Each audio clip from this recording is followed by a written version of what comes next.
अस्सलाम वालेकुम। इस वीडियो में हम एंटी हाइपरटेंसिव ड्रग्स की बात करेंगे। अब एंटी हाइपरटेंसिव ड्रग्स की भी डिफरेंट क्लासेस हैं।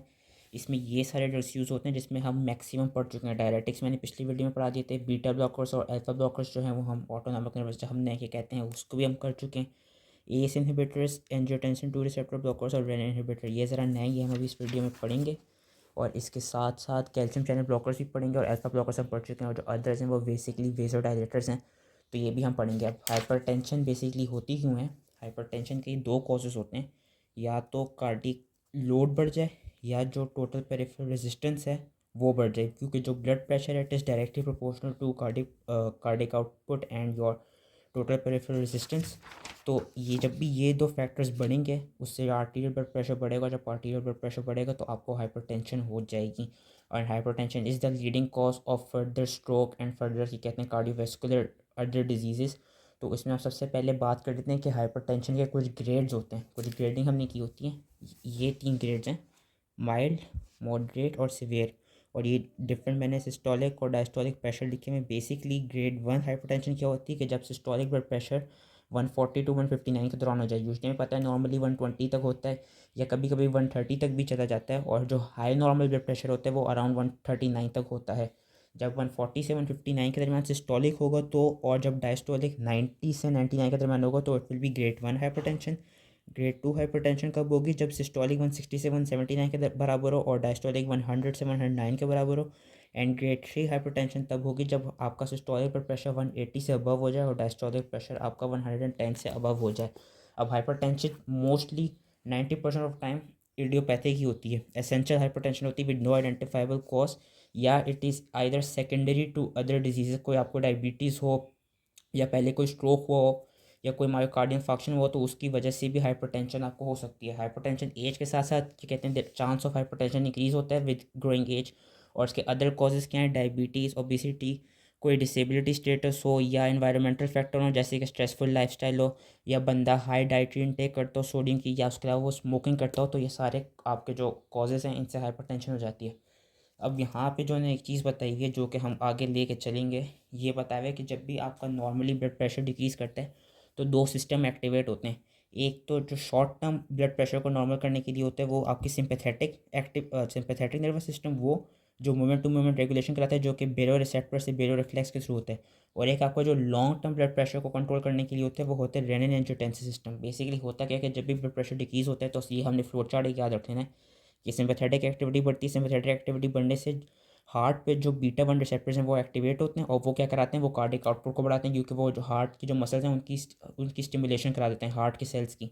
जो अल्फा 1 पे जो क्या कहते हैं अल्फा 1 रिसेप्टर्स होते हैं वो सिंपैथेटिक एक्टिविटी वजह से एक्टिवेट होते हैं, जिसकी वजह से होता है कि वो स्मूथ मसल्स भी होते हैं वो ज़्यादा वेजो कंस्ट्रक्शन कराते हैं। वेजो कंस्ट्रक्शन से आपका वीनस रिटर्न और पेरिफेरल रेजिस्टेंस बढ़ जाती है, जिससे आगे ब्लड प्रेशर इंक्रीज हो जाता है। और जो किडनीज के पास बीटा 1 रिसेप्टर होते हैं वो एक्टिवेट होते हैं, उससे क्या होता है? उससे आपका रेनिन इंक्रीज होता है। सिमिलरली लॉन्ग टर्म जब ब्लड प्रेशर को नॉर्मल करना हो तो होता क्या है कि डिक्रीज रीनल ब्लड फ्लो हो रही होती है और डिक्रीज ग्लोमेरुलर फिल्ट्रेशन हो रही होती है, जिसकी वजह से होता क्या है? सोडियम वाटर की रिटेंशन होती है और रेनिन इंक्रीज होता है। रेनिन का काम क्या है? हमने एक चीज़ पढ़ी थी फिजियोलॉजी में। अच्छा, ये जितने भी ये हार्ट से रिलेटेड ड्रग्स पढ़ेंगे उसमें आपको याद रखना है कि आपकी जो फिजियोलॉजी है वो काफ़ी उस पर आपको स्ट्रॉन्ग होल्ड होना चाहिए, क्योंकि अगर आपको फिजियोलॉजी सही से नहीं याद होगी तो फिर ये ड्रग्स आपको जो इनके मैकेनिज्म ऑफ एक्शन है वो थोड़े सही से समझ नहीं आएंगे। तो हमने एक रेनिन एंजियोटेंसिन सिस्टम पढ़ा था। बेसिकली रेनिन क्या करता है? एंजियोटेंसिनोजिन को एंजियोटेंसिन 1 में कन्वर्ट करता है। और फिर जो एंजियोटेंसिन 1 होता है वो with the help of angiotensin converting enzyme convert हो जाता है एंजियोटेंसिन 2 में। और एंजियोटेंसिन 2 का काम क्या है कि एक तो पेरिफेरल रेजिस्टेंस बढ़ाता है, दूसरा ये खुद एक पोटेंट वेजो कंस्ट्रिक्टर है, दोनों आर्टरीज और वेंस दोनों को वेजो कंस्ट्रिक्ट करता है। और साथ ही ये एल्डोस्टेरोन की सिक्रीशन कराता है। एल्डोस्टेरोन का काम क्या है कि वो सोडियम की रिटेंशन कराता है, जिसकी वजह से ब्लड वॉल्यूम इंक्रीज होगी। और जब ब्लड वॉल्यूम इंक्रीज होगी तो कार्डिक आउटपुट बढ़ेगा, और जब कार्डिक आउटपुट बढ़ेगा तो उससे जो ब्लड प्रेशर है वो इंक्रीज हो जाएगा। और इसकी ट्रीटमेंट स्ट्रेटजीज ये उन्होंने बताई हैं कि लेट्स, क्योंकि हाइपरटेंशन अमूमन सिर्फ अकेली नहीं होती, उसके साथ कोई अगर कॉन्कोमिटेंट डिजीज़ हो तो उसके साथ हम कौन कौन से ड्रग्स ऑफ चॉइस दे सकते हैं। इन्होंने डिफरेंट ड्रग्स बताए हैं। सिर्फ एक हार्ट फेलियर याद रखना है, इसको ही बस एक रीड दे दीजिएगा कि हार्ट फेलियर में हम हर तरह के क्लास ऑफ ड्रग्स दे सकते हैं। बाकी जितनी भी अदर डिजीज़ है उसमें कुछ ड्रग्स होते हैं जो कॉन्ट्राइंडिकेटेड होते हैं, जिस तरह डायबिटीज़ में बीटा ब्लॉकर्स कॉन्ट्राइंडिकेटेड होते हैं, क्योंकि हमने जब ऑटोनॉमिक नर्वस सिस्टम पढ़े थे हमने पढ़ा था कि जो बीटा ब्लॉकर्स होते हैं वो बेसिकली जो ग्लूकोज का मेटाबॉलिज्म है उसको उसको अफेक्ट करते हैं, जिसकी वजह से वो डायबिटीज़ के केस में नहीं दिए जाते। तो हम सबसे पहले बात करते हैं डायरेटिक्स की। डायरेटिक्स मैंने पिछली वीडियो में पढ़ा दी, तो मैं इसलिए इस पर ज़्यादा डिटेल में नहीं जाऊँगा। डायरेटिक्स में हमने पढ़े थे कि there are thiazide diuretics, loop diuretics and potassium sparing diuretics. Basically जो हमने पढ़ा था कि जो थायराइड डायरेटिक है वो सबसे ज़्यादा हाइपर ऑस्मोलर यूरिन को क्या कहते हैं, सिक्रीशन कराते हैं, एक्सक्रीशन कराते हैं। और इनका काम क्या होता था कि थायराइड डायरेटिक्स आपको जो डिस्टेंट कोवैलेंट ट्यूब्यूल है वहाँ पे ऐड करते थे सोडियम चैनल, जो सोडियम क्लोराइड चैनल्स होते थे उनको ब्लॉक करते थे, जिसकी वजह से होता क्या था, सोडियम की रिटेंशन कम हो जाती थी। और जब सोडियम की रिटेंशन कम होगी तो ऑब्वियसली वाटर की रिटेंशन भी कम होगी। उसकी वजह से होगा क्या कि सोडियम और वाटर एक्सक्रीट आउट हो जाएगा। और जब सोडियम और वाटर एक्सक्रीट आउट हो जाएगा उसकी वजह से क्या होगा कि जो आपकी एक्स्ट्रा सेलुलर वॉल्यूम है वो डिक्रीज़ करेगी। और जब एक्स्ट्रा सेलुलर वॉल्यूम डिक्रीज़ करेगी तो उसकी वजह से ब्लड वॉल्यूम डिक्रीज़ कर जाएगी। एंड जब ब्लड वॉल्यूम डिक्रीज़ करेगी तो कार्डिक आउटपुट डिक्रीज़ कर जाएगा। जब कार्डिक आउटपुट डिक्रीज़ होगा तो उससे ब्लड प्रेशर नॉर्मल हो जाएगा। सिमिलरली जो लूप डायरेटिक्स थे, लूप डायरेटिक्स भी वही चीज़ करा रहे थे कि सबसे मैक्सिमम डायलिसिस वही करा रहे थे कि इनका भी काम यही था कि वो जो सोडियम 2 क्लोराइड पोटेशियम के चैनल्स होते हैं आपकी लूप ऑफ हैंडलिंग में, असेंडिंग लिम्फ लूप हैंडलिंग में, वहाँ पे वो ऐड करते हैं। उसकी वजह से अगेन सोडियम और क्लोराइड की रिअब्जॉर्प्शन कम होगी। और जब उन आयंस की रिअब्जॉर्प्शन कम होगी तो उनकी डायलिसिस ज़्यादा होगी। और अगेन रिअब्जॉर्प्शन कम होने से क्या होगा कि आपके वो ब्लड वॉल्यूम कम हो जाएगी। ब्लड वॉल्यूम के कम होने से कार्डियक आउटपुट कम हो जाएगा। और इसके इन्होंने ये साइड इफेक्ट्स लिखे हुए हैं कि थायराइड डायरेटिक्स के क्या हैं और लूप डायरेटिक्स के क्या हैं, ये हम पिछली वीडियो में पढ़ चुके थे, तो इसकी मैं ज़्यादा डिटेल में नहीं जा रहा।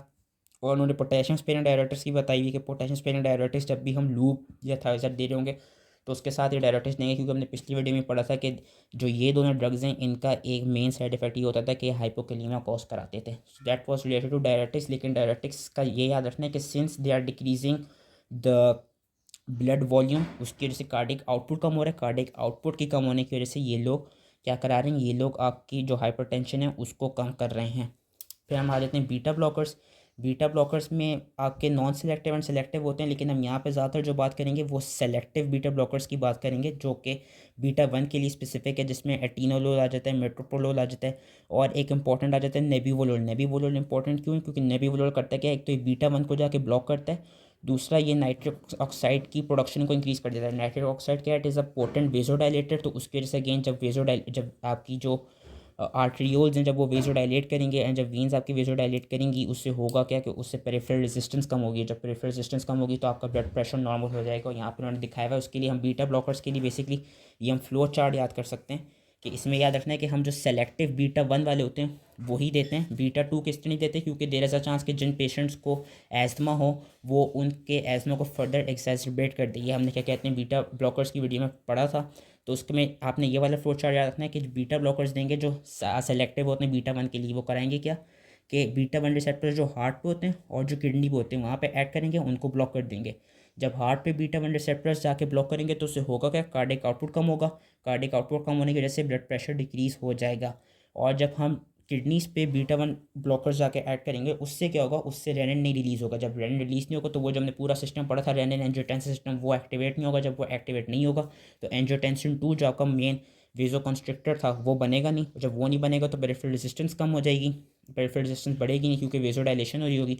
साथ में एल्डोस्टेरोन नहीं बनेगा, जब एल्डोस्टेरोन नहीं बनेगा उससे सोडियम वाटर की रिटेंशन नहीं होगी, उसकी वजह से ब्लड वॉल्यूम कम हो जाएगी, उसकी वजह से अगेन कार्डिक आउटपुट कम हो जाएगा एंड ब्लड प्रेशर आपका नॉर्मल हो जाएगा। This is almost normal physiology.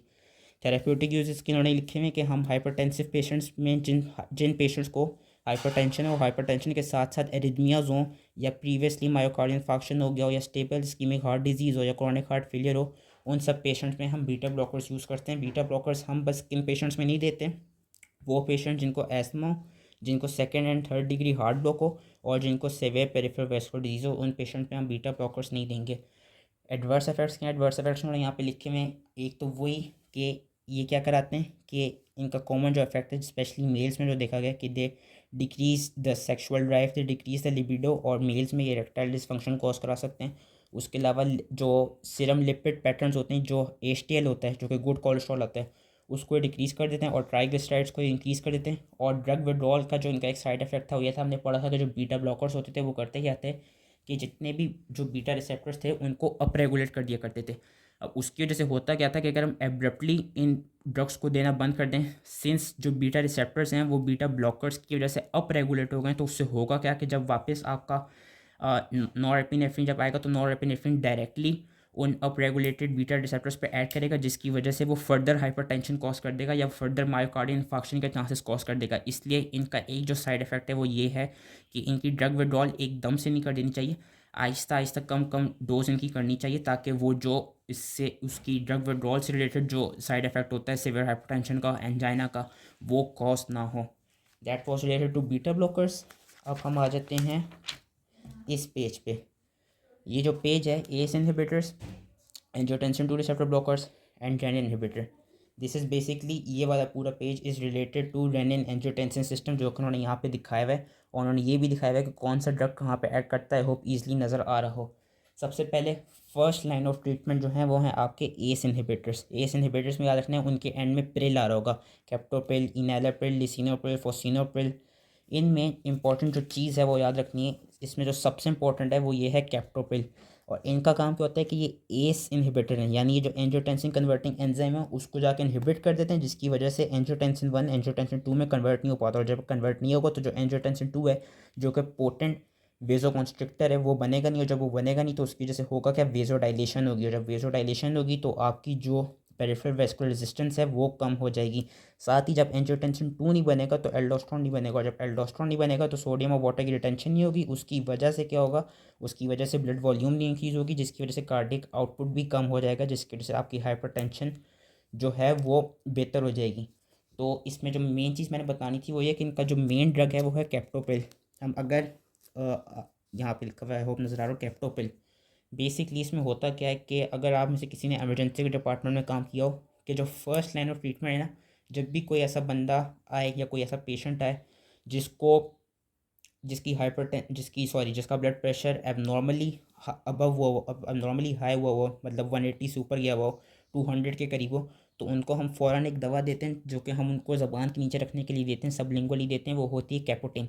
That कैपोटेन is basically, उस कैपोटेन में जो मेन ड्रग है वो है कैप्टोप्रिल। तो ये चीज़ याद रखनी थी कि जो एस इनहिबिटर होता है ये फर्स्ट लाइन ऑफ ट्रीटमेंट है, और ये हम उन हाइपरटेंसिव पेशेंट्स को भी दे सकते हैं जिनको साथ में हाइपरटेंशन के साथ साथ डायबिटीज़ हो, स्ट्रोक हो, हार्ट फेलियर हो, या प्रीवियसली मायोकार्डियल इन्फार्क्शन हुआ हो, या क्रॉनिक किडनी डिजीज़ हो।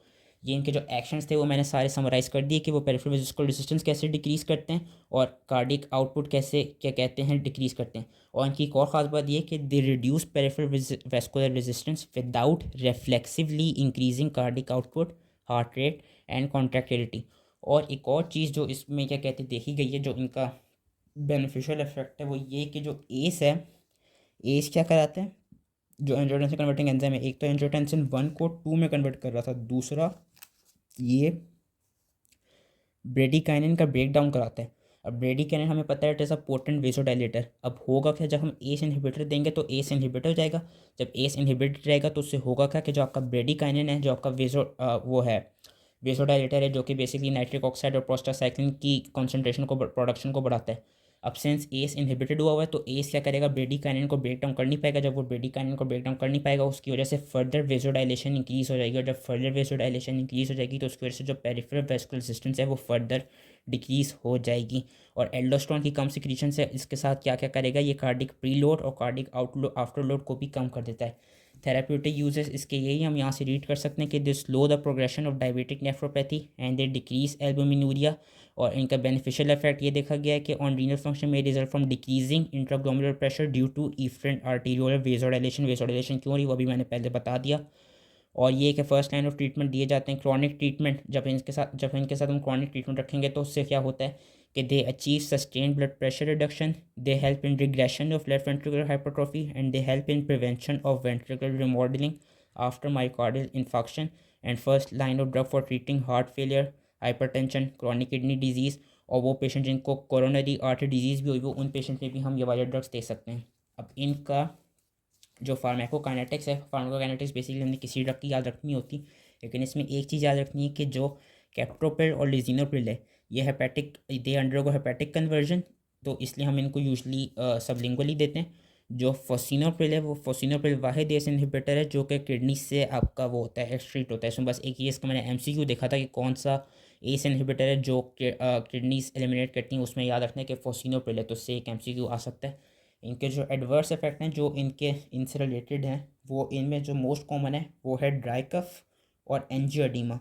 और ये दोनों क्यों होते हैं? ये दोनों इसलिए होते हैं क्योंकि ये क्या करा रहे हैं, ये जो ब्रेडिकाइनिन है और जो सब्सटेंस पी है, ये ब्रेडिकाइनिन की प्रोडक्शन को इंक्रीज़ कर रहे हैं। अब जब ब्रेडिकाइनिन ज़्यादा से ज़्यादा एलिवेट होगा आपका पल्मोनरी ट्री में, तो उसकी वजह से आपको ड्राई कफ होगा and there is a chance कि आपको एंजियोडीमा हो जाए due to increase level of bradykinin. उसके अलावा इनके क्या और वो हैं साइड इफ़ेक्ट हैं, ये हाइपरकैलीमिया कराते हैं, ये टेरेटोजेनिक होते हैं, तो ये प्रेग्नेंट फीमेल्स को नहीं देनी चाहिए। एंड उसके अलावा ये आपका एक और, क्योंकि ये हाइपरटेंशन को ट्रीट करने के लिए दिए जा रहे हैं, तो अगर हम इनको लॉन्ग टर्म देते रहें तो देयर इज़ अ चांस कि ये हाइपोटेंशन कॉज करा दें। ये एक इनका साइड इफ़ेक्ट है। उसके बाद हम आते हैं एंजियोटेंसिन 2 रिसेप्टर ब्लॉकर्स। ये वाले कौन से होते हैं? जो भी ड्रग्स जिनके एंड में सार्टन आ रहा हो, जिस तरह लो सार्टन, इर्बी सार्टन, कैंडर सार्टन, वो सारे ड्रग्स क्या होते हैं? वो एंजियोटेंसिन 2 रिसेप्टर ब्लॉकर्स होते हैं। और ये कहाँ पे काम करते हैं? ये आपके यहाँ पे ऐड करते हैं। बेसिकली ये कराते क्या है कि ये एंजियोटेंसिन 2 जो है उसके फंक्शंस को, एंजियोटेंसिन 2 ने जो अपने फंक्शंस परफॉर्म करने होते हैं अपने रिसेप्टर के साथ जाके बाइंड करके, वो वाले फंक्शंस परफॉर्म कर नहीं पाता, क्योंकि जो ये वाले ब्लॉकर्स होते हैं ये उन्होंने उस रिसेप्टर की जो रिसेप्टर बाइंडिंग साइट होती है वहाँ पे जाके अटैच हुए होते हैं, जिसकी वजह से जो एंजियोटेंसिन 2 होता है वो अपने रिसेप्टर्स पे अटैच हो नहीं पाता। अब जब अगेन एंजियोटेंसिन 2 अपने रिसेप्टर पे अटैच हो नहीं पाता तो उससे होगा क्या? Since it's a potent vasoconstriction हो नहीं पाएगी, तो जो आर्टीरियल एंड वीनस डायलेशन हो जाती है, एल्डोस्टेरोन की सिक्रीशन हो नहीं पाती, क्योंकि अगेन एंजियोटेंसिन 2 अपना काम कर नहीं पा रहा, और उसकी वजह से होगा क्या? सारे वही इफेक्ट्स होंगे जो कि एस इनहिबिटर्स करा रहे थे। बस इसमें एक इंपॉर्टेंट चीज़ ये है कि एस इनहिबिटर क्या करा रहे थे? एस इनहिबिटर ब्रेडिकाइनिन के लेवल्स को इंक्रीज़ कर रहे थे। जो एंजियोटेंसिन 2 रिसेप्टर ब्लॉकर होते हैं ये ब्रेडिकाइनिन के लेवल को अफेक्ट नहीं करते।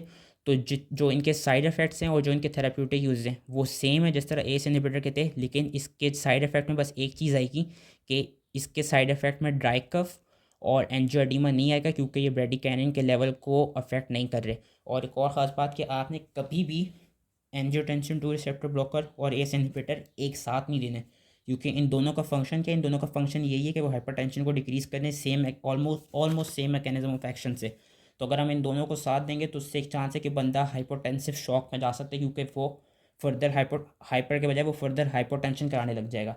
सो that was related to angiotensin 2 receptor blockers. इसमें भी क्या कहते हैं, 2-3 ड्रग्स याद रख लेने। फिर आपका रेनिन इनहिबिटर आता है। रेनिन इनहिबिटर कहाँ पे काम करता है? वो डायरेक्टली जहाँ रेनिन ज़्यादा से सिक्रीट होने होते हैं यहाँ पे आपका ऐड करता है। उसमें एक ही ड्रग होता है, उसका नाम होता है एलिस्किरिन। एलिस्किरिन होती है डायरेक्टली इनहिबिट्स रेनिन, तो it acts earlier in the rennin angiotensin system. उसकी वजह से होगा कि ये जो सारा सिस्टम है ये फिर हो नहीं पाएगा, which is normal common sense. इसका बस एक जो साइड इफेक्ट है, इसका साइड इफेक्ट ये है कि it causes diarrhoea, it causes cough, it causes angioedema and it is contraindicated during pregnancy. ये इसका क्योंकि ये भी टेरेटोजेनिक है। उसके बाद हम आते हैं कैल्शियम चैनल ब्लॉकर से पहले हम आ जाते हैं अल्फ़ा ब्लॉकर्स पे। अल्फ़ा ब्लॉकर्स के भी अगेन ये मैंने उस वीडियो के दौरान बता दी थे। इसमें आपके अल्फ़ा 1 के जो ब्लॉकर्स होते हैं, अल्फ़ा 1 पे हमें पता है कि अल्फ़ा 1 पे पोटेंट वेजो कंस्ट्रक्शन होती है, और अगर अल्फ़ा 1 वाले रिसेप्टर्स को हम जो स्मूथ मसल में होते हैं अगर हम उनको ब्लॉक कर देंगे तो वेजो कंस्ट्रक्शन हो नहीं पाएगी। उसमें आपका डोक्साजोसिन, पराजोसिन, टेराजोसिन आते हैं, यही 3 होते हैं। और जब ये वेजो कंस्ट्रक्शन कराएंगे नहीं, जब ये वेजो कंस्ट्रक्शन को ब्लॉक कर देंगे स्मूथ मसल पर जाकर, तो उससे होगा क्या? वेजो डायलेशन होगी। और जब वेजो डायलेशन होगी तो उससे क्या होगा कि जो पेरिफेरल वास्कुलर रेजिस्टेंस है वो डिक्रीज़ हो जाएगी। जब वो डिक्रीज़ हो जाएगी तो जो ब्लड प्रेशर है वो भी आपका डिक्रीज़ कर जाएगा। लेकिन these drugs cause only minimal changes in cardiac output, renal blood flow and glomerular filtration. और ये इतने ज़्यादातर यूज़ नहीं किए जाते, बहुत रेयरली यूज़ किए जाते हैं वाले ड्रग्स, क्योंकि ये क्या कहते हैं, इनमें हमने पढ़ा था जो टेम्सुलोसिन वगैरह पढ़े थे कि जो बिनाइन प्रोस्टेटिक हाइपरप्लेसिया को ट्रीट करते थे उनमें वो वाले अल्फ़ा ब्लॉकर ज़्यादा दिए जाते हैं। हाइपरटेंशन को ट्रीट करने के लिए अल्फ़ा ब्लॉकर ज़्यादातर कम यूज़ हो जाते हैं। तो ये एक छोटी सी चीज़ थी। अब हम आते हैं मेन जो इम्पोर्टेंट हैं, calcium channel blockers. Calcium channel blockers are also first line of treatment, और ये हम अभी आगे अपनी एंटी एरिथमिक ड्रग्स में भी पढ़ेंगे, क्योंकि एरिथमियास को भी ट्रीट करने के लिए दिए जाते हैं। और इनका ये याद रखना है कि high doses of short acting calcium channel blockers should be avoided because of increase risk of myocardial infection. अब जो कैल्शियम चैनल ब्लॉकर्स होते हैं उनमें फर्दर 3 क्लासेस हैं, डाइफेनाइल एल्काइलामीन्स, बेंजोथाइजिपीन्स एंड डाइहाइड्रोपिरिडीन्स यस। अब इनमें से जो डाइफेनाइल एल्काइलामीन्स हैं, जो बेंजोथाइजिपीन्स हैं, उनमें सिर्फ एक एक ही ड्रग है, तो ये ईजिली रिमेंबर हो जाएगा। वेरापैमिल डाइफेनाइल एल्काइलामीन्स में आता है, और जो डिलीटाज़ैम है वो बेंजोथाइजिपीन्स में आता है। और वेरापैमिल का काम क्या है? वेरापैमिल हम अभी आगे काफ़ी पढ़ेंगे एंटी एंजाइनल और एंटी एरिथमिक ड्रग्स में, क्योंकि एरिथमिया को, एंजाइना को, माइग्रेन को, क्लस्टर हेडेक्स को ट्रीट करने के लिए दिया जाता है। डिलेटाजेम भी इसका भी फंक्शन ऑलमोस्ट वेरापेमिल जैसी होता है, लेकिन ये थोड़ा लेस प्रोनाउंस्ड होता है। फिर हम आपके आ जाते हैं डाइहाइड्रोपिरिडीन्स में। अब जो डाइहाइड्रोपिरिडीन्स होती हैं इसमें आपके सारे निफिडिपिन, एम्लोडिपिन, फेलोडिपिन, बेसिकली वो ड्रग जिसके एंड में डिपिन आ रहा है, फेलोडिपिन, इजराडिपिन, निकार्डिपिन, निजोल्डिपिन, ये सारे आ जाते हैं। और ये ज़रा ज़्यादा यूज़ होते हैं हाइपर टेंशन को ट्रीट करने के लिए। क्यों? क्योंकि basically in calcium channel blockers का काम क्या है, आपके जो कैल्शियम चैनल्स होते हैं एक तो वो स्मूथ मसल्स पे पाए जाते हैं, दूसरा वो हार्ट मसल पे पाए जाते हैं। जो डाइहाइड्रोपिरिडीन्स होते हैं ना, वो यूजली जो स्मूथ मसल्स होते हैं उनकी स्मूथ मसल वाले कैल्शियम चैनल्स के लिए काफ़ी ज़्यादा एफिनिटी होती है compare to those calcium channels which are present on heart. इसलिए ये वाले हाइपर टेंशन को ट्रीट करने के लिए ज़्यादा दिए जाते हैं, क्योंकि स्मूथ मसल्स पे जाकर ऐड करते हैं। जो स्मूथ मसल्स पे ऐड करते हैं तो उससे होता क्या है कि उससे फिर आपकी वेजोडाइलेशन होती है। वो कैसे होती है वो हम आगे पढ़ते हैं कि they have greater affinity for vascular calcium channels than for calcium channels in the heart. And इनका मैकेनिज्म ऑफ एक्शन बेसिकली ये है कि दे कराते क्या हैं कि ये एल टाइप कैल्शियम चैनल्स पे जाके एक्ट करते हैं जो कि हार्ट और स्मूथ मसल्स पे होते हैं, पर यूजली स्मूथ मसल्स पे, और वो स्मूथ मसल्स जो कि आर्टरीज में फाउंड होते हैं। वहाँ पे क्या कराते हैं, they block the inward movement of calcium by binding to L type calcium channels. और जब इनवर्ड मूवमेंट नहीं होगी कैल्शियम की तो उससे होगा क्या, कैल्शियम इनवर्ड मूव नहीं होगा, और जब कैल्शियम जाएगा नहीं हम स्मूथ मसल के अंदर तो फिर जो स्मूथ मसल की कॉन्ट्रैक्शन है वो हो नहीं पाएगी। और जब स्मूथ मसल कॉन्ट्रैक्शन हो नहीं पाएगी तो उससे होगा कि स्मूथ मसल रिलैक्स रहेंगे, और जब स्मूथ मसल रिलैक्स रहेंगे तो आपकी जो आर्टरीज होंगी वो डायलेट कर जाएंगी। इसका याद रखना है कि वेन्स पे एक्ट नहीं करते, सिर्फ आर्टरीज पे एक्ट करते हैं, जिसकी वजह से होगा क्या कि जो पेरिफेरल रेजिस्टेंस होगी वो कम हो जाएगी, और जब पेरिफेरल रेजिस्टेंस कम हो जाएगी तो फिर आपका जो हाइपरटेंशन है वो ट्रीट हो जाएगी। थेराप्यूटिक यूज इनका यही है कि they are use to for treatment of hypertension. They are used for treatment of hypertension in those patients who also have asthma, diabetes and peripheral vascular disease, and they are also used in treatment of angina। और हम अभी आगे डिलीटर्स वगैरह पे हम पढ़ेंगे आगे कि ये एरिथमियास को भी ट्रीट करने के लिए दिए जाते हैं। इनके एडवर्स इफेक्ट क्या हैं? जो डाइहाइड्रोपिरिडीन्स हैं, डाइहाइड्रोपिरिडीन्स के एडवर्स इफेक्ट हैं dizziness, headache, feeling of fatigue, और पेरिफेरल एडीमा और जिंजिवल हाइपरप्लेजिया। ये डाइहाइड्रोपिरिडीन्स के साइड इफ़ेक्ट हैं। जो वेरापैमिल और डिलीटाज़ैम का जो साइड इफ़ेक्ट है वो ये कि वो फर्स्ट डिग्री एट्रियोवेंट्रिकुलर ब्लॉक और कॉन्स्टिपेशन कॉज करा सकते हैं। तो इसीलिए जिन पेशेंट्स को एट्रियोवेंट्रिकुलर ब्लॉक होगा उन पेशेंट्स को हम वेरापैमिल और डिलीटाज़ैम नहीं देंगे। उन पेशेंट्स में कॉन्ट्राइंडिकेटेड होते हैं, क्योंकि वेरापैमिल और डिलीटाज़ैम का नेगेटिव आयोनोट्रोपिक और नेगेटिव ड्रोमोट्रोपिक इफेक्ट होता है कि they decrease the force of they decrease the force of cardiac muscle contraction, and they also decrease the velocity of conduction। So that was all related to calcium channel blockers। फिर आपके आ जाते हैं वो वाले drugs जो कि दोनों alpha और बीटा रिसेप्टर्स पर एक्ट करते हैं, जिसमें हमने दो पढ़े थे, लेविटालोल और कार्वेडिलोल। जो लेविटालोल और कार्वेडिलोल हैं ये भी आपका हार्ट फेलियर और हाइपरटेंशन की ट्रीटमेंट के लिए यूज़ होते हैं, स्पेशली जो जेस्टेशनल हाइपरटेंशन हो उसके लिए। लास्टली आपके आ जाते हैं सेंट्रली एक्टिंग एड्रीनर्जिटर्स, जिसमें दो होते हैं, क्लोनिडीन एंड मिथाइल। ये दोनों कहाँ पे एक्ट करते हैं? ये दोनों जो अल्फा 2 रिसेप्टर्स हैं उन पे जाके बाइंड करते हैं, उनको जाके ब्लॉक कर देते हैं। क्लोनिडीन क्या कराता है? क्लोनिडीन जब वहाँ पे एक्ट करता है तो it decreases sympathetic outflow to the periphery and it inhibits sympathetic vasomotor centres, जिसकी वजह से होता क्या है कि जो टोटल पेरिफेरल रेजिस्टेंस है वो डिक्रीज हो जाती है, और जब वो डिक्रीज हो जाती है तो फिर ब्लड प्रेशर डिक्रीज हो जाता है। इसका एडवर्स इफेक्ट है सिडेशन, ड्राई माउथ और कॉन्स्टिपेशन। और जो मिथाइल डोपा का काम क्या है कि it diminishes adrenergic outflow from CNS, और इसका कॉमन साइड इफेक्ट क्या है? इसका भी साइड इफेक्ट सेडेशन है और ड्राउजीनेस है, और ये अगेन ये हाइपरटेंशन को ट्रीट करने के लिए दिए जाते हैं। लास्टली आपके आ जाते हैं वेजोडाइलेटर्स में आपके आते हैं हाइड्रोलिजीन और मिनी ऑक्सीडल, यही दो हैं। अब वेजोडाइलेटर्स का ये याद रखना है कि ये भी क्या कराते हैं, नाम से पता चल रहा है वेजोडाइलेटर्स, वेजोडाइलेशन करा रहे हैं। तो ये जो वेस्कुलर स्मूथ मसल्स होते हैं यूजली आर्टरीज और आर्टरीलोल्स के, उन पे जाकर एक्ट करते हैं, उनको रिलैक्स कराते हैं, उनको रिलैक्स होने से वेजोडाइलेशन कराते हैं, जिसकी वजह से पेरिफेरल रेजिस्टेंस कम हो जाती है। लेकिन इनका ये देखा गया है, इनका जो एक अनडिज़ायरेबल इफेक्ट देखा गया है वो ये है कि ये रिलैक्सेशन तो कराते हैं, लेकिन वेजोडाइलेशन के साथ साथ they produce reflex stimulation of heart resulting in competing reflexes of increased myocardial contractility, heart rate and oxygen consumption। कि ये वेसोडाइलेशन तो करा रहे हैं लेकिन उसके साथ साथ ये क्या कराएंगे, ये फिर जो मायोकार्डियल कॉन्ट्रैक्टिलिटी है उसको इंक्रीज़ कर देंगे, हार्ट रेट को इंक्रीज़ कर देंगे, ऑक्सीजन कंजम्पशन को इंक्रीज़ कर देंगे। और इन तीनों चीज़ों की वजह से ये हम उन पेशेंट्स में नहीं देंगे जिन पेशेंट्स को एंजाइना हो, जिन पेशेंट्स को मायोकार्डियल इंफाक्शन हुआ हो, या वो पेशेंट जिन पेशेंट्स को हार्ट फेलियर हुआ होगा। तो इन तीन कॉजेज़ की वजह से हम इन उन पेशेंट्स को जिन पेशेंट में ये 3 डिजीज़ होंगी, एंजाइना, मायोकार्डियल इन्फार्क्शन और कार्डियक फेलियर, उन पेशेंट्स को हम ये वाले ड्रग्स नहीं देते क्योंकि ये इनका एक अनडिज़ायरेबल इफेक्ट है। और इनका एक और अनडिज़ायरेबल इफेक्ट ये है कि ये सोडियम और वाटर की रिटेंशन कराते हैं, जिससे कहीं ब्लड वॉल्यूम इंक्रीज़ हो जाती है। तो ये बेसिकली करा कह रहे हैं कि ये पेरिफेरल वेस्कुलर रेजिस्टेंस तो कम कर रहे हैं, लेकिन सिंस ये कार्डियक आउटपुट को बढ़ा रहे हैं, इसलिए ये ड्रग्स इतने ज़्यादा यूज़ नहीं होते। लेकिन इनमें हाइड्रोलिज़िन को यूज़ किया जाता है for controlling blood pressure during pregnancy. जो जेस्टेशनल हाइपरटेंशन होती है उसको ट्रीट करने के लिए हाइड्रोलिज़िन दे दिया जाता है। और जो उसके साइड इफ़ेक्ट हैं वो ये हैं कि it causes headache, it causes tachycardia, nausea, sweating, arrhythmia and precipitation of angina. और जो मिनी ऑक्सीडिल है, क्योंकि इसमें हमने दो ही ड्रग्स पढ़े थे, हाइड्रोलिज़िन और मिनी ऑक्सीडिल।